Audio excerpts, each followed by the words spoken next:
Daniel Gafford and Kyrie Irving have been the subject of Mavericks trade rumors throughout the 2026 NBA offseason so far. And on today's show, we are going to react to some of those trade rumors. And let me tell you, it's an absolute doozy. This is Mavericks Today presented by PrizePicks. And ESPN put together an article with 6-star trade ideas, and 2 of them involved the Dallas Mavericks, including Gafford and Irving. So we're going to react to him, talk about him here on today's show. But make sure before we do, you stay locked in. You can subscribe at youtube.com/MavsTV, and you can follow me on Twitter at Jeff_Coop27 for the latest and greatest surrounding the Dallas Mavericks. And without further ado, let's hop into today's show.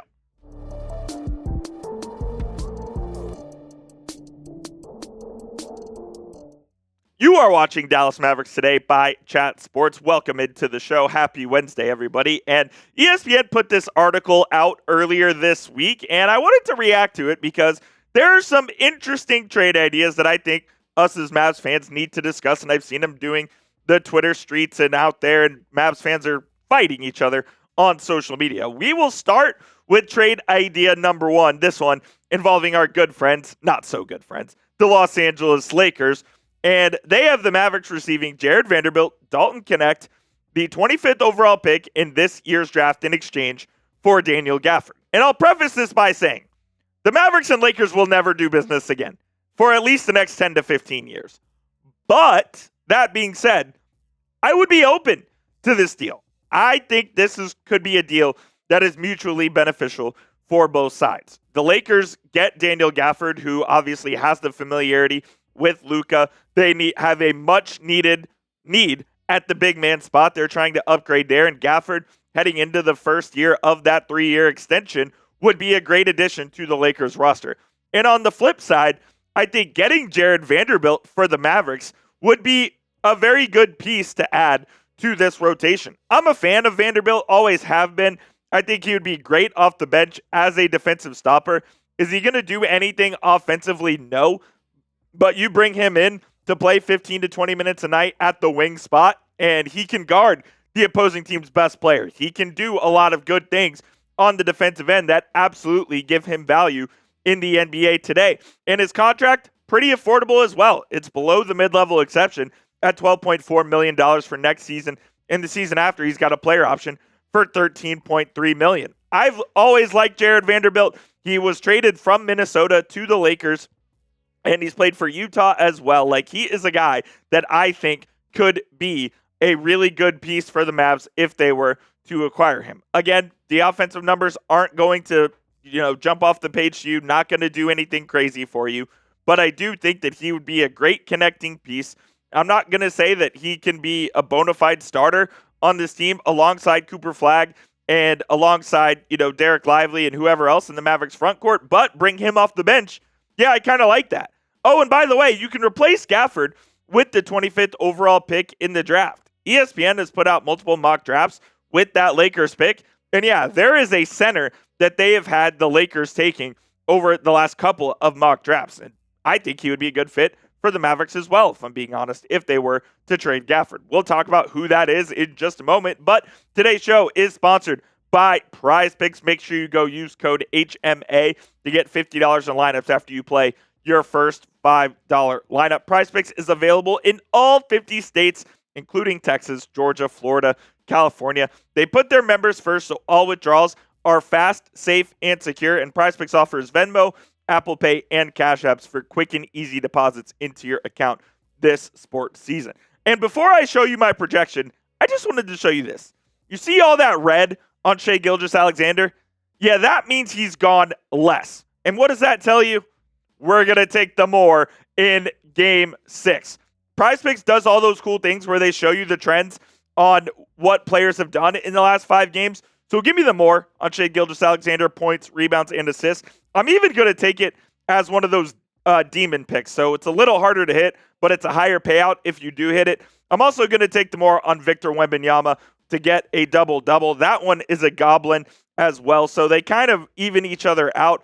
And that is my entry for Game 6 tomorrow night. What a series that's been. Can't wait to watch it with you guys. You can go copy those picks over on the social feeds feature or go make picks of your own.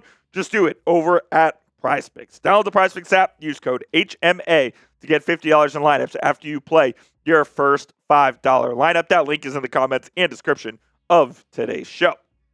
So at 25th overall, I could absolutely see, if the Mavs made this trade, them selecting Henry Vassar, the center out of North Carolina, with that pick. You replace Daniel Gafford with a guy in Vassar who has excellent size for the position, and by the way, can stretch the floor too. Shot 42.5% from three last season at North Carolina with the Tar Heels. Was a good rebounder at almost 9 a night as well. 1.2 blocks per game.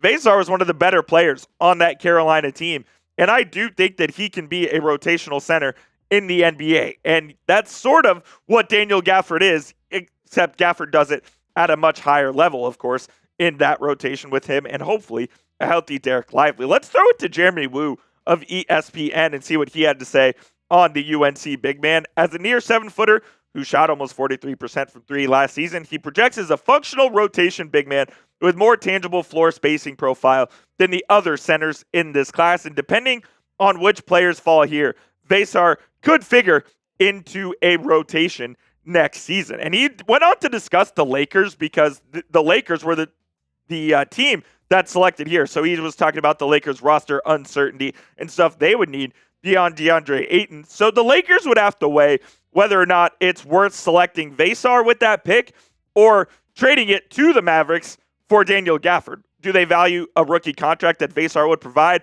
or would they value the veteran presence and familiarity chemistry with Gafford and Luka? My take on the matter is, look, I love Daniel Gafford. I have loved him since the Mavericks acquired him at the 2024 trade deadline, and he was a big reason why the Mavs went to the NBA Finals in 24, because he completely solidified this big man rotation, and he was a guy that really, kind of set the tone for the Mavericks, so to speak. So I really loved this trade between the Lakers and the Mavericks, and I think that it would be a really decent deal for the Mavericks to make if they wanted to clear that Gafford money and if they would just wanted to reset that timeline with Vassar. You just got to bank on Derek Lively being healthy, which is a little dangerous of a proposition in my opinion. But you guys go be the GM down in the comment section. Would you accept this trade? Type A for accept, type D for decline. Let me know down there in the comment section. I'll be honest, I think I'm typing my A for accept. I really do. I think that this would be a decent trade for Masai Ujiri to make as one of his first moves as executive of the Dallas Mavericks. If you get that reference, you're a real one. Let's go to trade idea number 2 here. And oh boy, this one kind of got me fired up, and not in a good way. This has the Mavericks receiving Isaiah Stewart, Caris LeVert, Ron Holland, former Texas Longhorn commit, and the 21st overall pick in exchange for Kyrie Irving. This is hilarious. There is not a chance on earth I would accept this trade from the Detroit Pistons. And maybe I'm just messed up because I have such love in my heart for Kyrie Irving, but dude, there's no chance that Kyrie has that little value in the NBA right now. We'll break it down more here in just a moment, but make sure you hit that subscribe button for real, authentic Mavericks content from a real, authentic Mavericks fan. I'm going to give it to you straight here on the channel, whether it's good, bad, or ugly. So hit that sub button. We'll have you covered all throughout the offseason with trade rumors, free agency, live for draft, all of that good stuff. Make sure you join the family today. As I mentioned, maybe I hold Kyrie in higher regard than executives and others around the NBA. There is not a chance on earth I'm accepting this deal. We're talking about a Hall of Famer, Kyrie Irving, who is one of the best guards of his generation, for one first-round pick, not even a lottery pick. Isaiah Stewart, Caris LeVert, and Ron Holland? Absolutely not. Kyrie is in the second year of that 3-year deal he signed last offseason. There's a player option on next year's, and he's, the highest paid player on the Mavericks this year at $39.5 million. I still think Kyrie has a lot to offer to this Mavericks team, and I believe Masai Ujiri believes Kyrie has a lot to offer to this Mavericks team. I think he wants Kyrie to be the leader of this squad this season, to stabilize this team, stabilize this franchise, take care of the ball, and be the guy that is Cooper Flagg's running mate for at least this year before they have to go find another one when Kyrie sort of ages out. He obviously did not play last year with the torn ACL, and he tore it in March of that 24-25 season. But, man, you can't trade Kyrie Irving for that sort of package. There's just absolutely no way, right? I just need to see this duo in action.